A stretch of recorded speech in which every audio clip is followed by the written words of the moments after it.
Hello warriors. तो हम start करने जा रहे हैं अपनी नई journey with class 12th commerce. और उसमें हम सबसे पहले पढ़ने जा रहे हैं ओसीएम का फर्स्ट चैप्टर जो कि है प्रिंसिपल ऑफ मैनेजमेंट। तो आप अगर कोई भी चैप्टर पढ़ रहे हैं तो उसमें कुछ बेसिक टर्म्स होते हैं, जैसे कि चैप्टर का जो नाम होता है उसमें जो शब्द होते हैं वही बहुत कुछ बता देते हैं। तो पहले हम उसको सीखेंगे, उसके बाद में उसका नेचर देखेंगे और धीरे धीरे करके हम एक चैप्टर को कवर करेंगे। तो चलिए शुरू करते हैं। ठीक है, तो पहला स्टेप वर्ड जो है प्रिंसिपल्स, दूसरा वर्ड है मैनेजमेंट। ये तो बहुत तगड़े कीवर्ड है जो ये पूरे ओसीएम में आपको काम आएंगे और रियल लाइफ में भी काम आएंगे।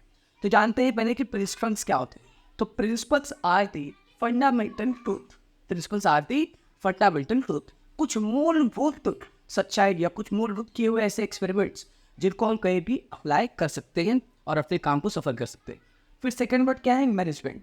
मैनेजमेंट मतलब क्या होता है कि दूसरों से हमें काम कैसे करना है, कोई भी एक काम एक टास्क दिया है उसको कैसे with in a time complete करना है, तो उससे हम क्या बोलते हैं, मैनेजमेंट। मैनेजमेंट को हम क्या बोल सकते हैं, it is a way to get the things done by others. दूसरों से काम कराने की तकनीक को क्या बोलते हैं, मैनेजमेंट।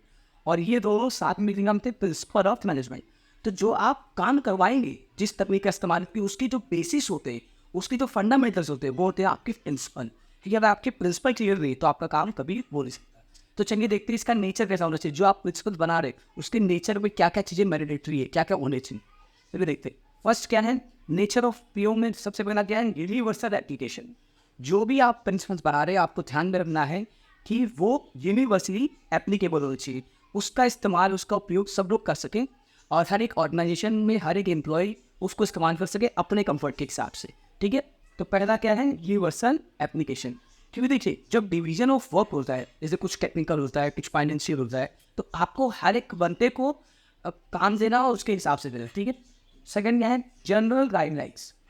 जनरल गाइडलाइंस क्या होते हैं, जैसे कि मान लीजिए हम ट्रैफिक रूल्स है तो उसमें कुछ गाइडलाइन है कि हमको रेड पे क्या करना है, गिफ्ट पे क्या करना है, ग्रीप पे क्या करना है। तो प्रिंसिपल ऑफ मैनेजमेंट में का नेचर जो होना चाहिए वो कैसा होना चाहिए, एक गाइडलाइन की तरह होना चाहिए कि आपको ये करना है, ये करना है, इस समय पे ये करना है, इस समय पे ये करना है।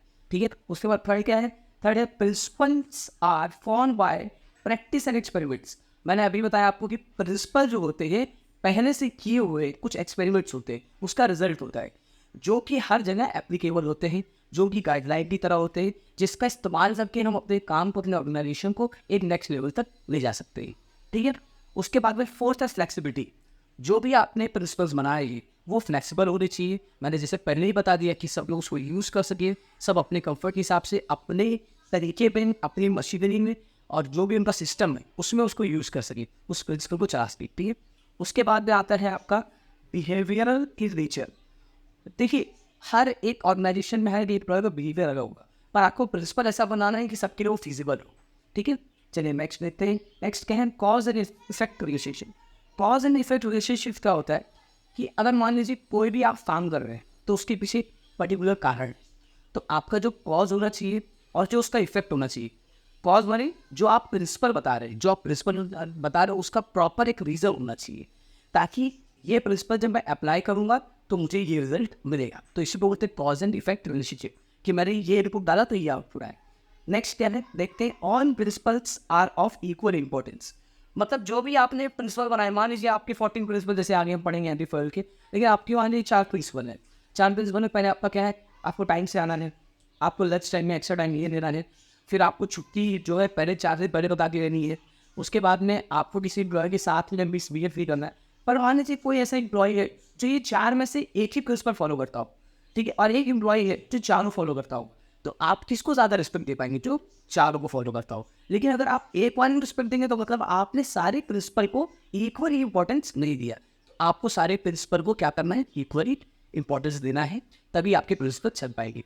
तो ये रहा आपका प्रिंसिपल ऑफ मैनेजमेंट और ये रहे आपकी नेचर। एक बार वापस हम रिवाइज कर लेते हैं क्या होते हैं। प्रिंसिपल मैंने क्या होता है, फंडामेंटल ट्रूथ्स, जो कि पहले से एक्सपेरिमेंटेड है। ठीक है, उसके बाद मैनेजमेंट ना होता है, it is a way to get the things done by others. दूसरों से काम कराने की तकनीक है जिसके बेसिस में क्या है, प्रिंसिपल है। ठीक है, उसके बाद में हम उसका नेचर देखेंगे। तो नेचर ऑफ पीओ में सबसे पहले क्या है, यूनिवर्सल एप्लीकेशन, हर जगह अप्लाई होना चाहिए। दूसरा जनरल गाइडलाइंस, मतलब वो एक गाइडलाइन की तरह होना चाहिए, जैसे ट्रैफिक रूल्स मैंने बताया। उसके बाद में third, principle are form by practice and experiment, मैंने पहले बताया एक्सपेरिमेंटेड होने चाहिए और एप्लीकेबल होने चाहिए। ठीक है, और जो पहले से उसके ऊपर काम किया रहे, पहले से उसको देखा गया है कि हर जगह अप्लाई होता है, ठीक है। उसके बाद आता है फ्लेक्सिबिलिटी। फ्लेक्सिबिलिटी मैंने पहले बताया कि ये फ्लेक्सिबल होना चाहिए, हर एक एम्प्लॉय का नेचर अलग होगा। उसके बाद में आता है बिहेवियरल नेचर। मैंने वापस बताया कि सबका बिहेवियर, हर ऑर्गेनाइजेशन में काम करने का तरीका सब अलग होता है, लेकिन आपके प्रिंसिपल्स में चलनी चाहिए, ठीक है। उसके बाद में कॉज एंड इफेक्ट रिलेशनशिप। जो भी आप प्रिंसिपल बना रहे हैं अपने ऑर्गेनाइजेशन के लिए या किसी और के लिए, कहीं के लिए जो प्रिंसिपल होते हैं वो प्रिंसिपल का एक पर्टिकुलर रीज़न होना चाहिए, ताकि वो ये आउटपुट से ये इनपुट है तो ये आउटपुट से हमें देखना है सर। उसके बाद में आता है all principle are formed all principle are of equal importance. आपने अगर एक ही प्रिंसिपल पे अपना चलाया और आपने बनाया 7 प्रिंसिपल, तो बाकी 6 आपके बर्बाद हो जाएंगे और आपके ऑर्गेनाइजेशन उस लेवल के नीचे 22 लेवल के आप चलाए जाते हैं। तो ये पे मैं खत्म करना चाहूँगा और इसके बाद नेक्स्ट वीडियो में हम बात करेंगे इसके आगे। Thank you so much.